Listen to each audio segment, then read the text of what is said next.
आज चाहिँ हामीले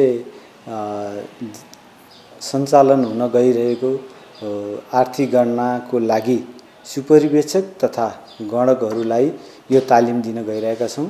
यो तालिमको मुख्य उद्देश्य सङ्कलित तथ्याङ्कहरूको एकरूपता होस् र तिनीहरूको विवरण चाहिँ सत्य तथ्यपरक होस् भन्नको लागि देशैभर यो तालिम सञ्चालन हुन गइरहेको छ। गणकहरूले यो तथ्याङ्कलाई दुई प्रकारले चाहिँ सङ्कलन गर्दछन्।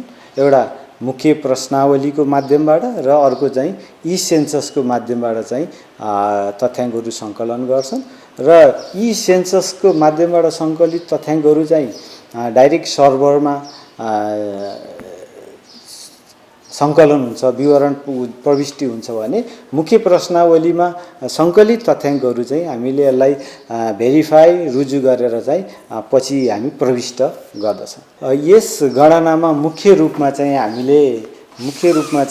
हामीले गणनाको अवस्थिति कहाँ छ, त्यो प्रतिष्ठानको अवस्थिति कहाँ छ भन्ने गर्छौँ भने दोस्रो उनीहरूले गर्ने मुख्य आर्थिक क्रियाकलापहरू कस्तो क्रियाकलापहरू चाहिँ उहाँहरूले गर्नुहुन्छ त त्यस्ता क्रियाकलापहरूको गर्छौँ। उनीहरूको वैधानिक स्थिति दर्ताको अवस्था के छ र व्यावसायिक अरू व्यवस्थापकहरूको विवरण उहाँहरूको र त्यसपछि रोजगारीका विवरणहरू सङ्कलन गर्छौँ र त्यस्तै प्रतिष्ठानले गर्ने वार्षिक आम्दानी तथा खर्चका विवरणहरू र प्रतिष्ठानको हकमा भएका समस्याहरू र उहाँहरूले दिने सुझावहरू आदि गरेर यी विभिन्न किसिमका तथ्याङ्कहरू सङ्कलन गर्छौँ।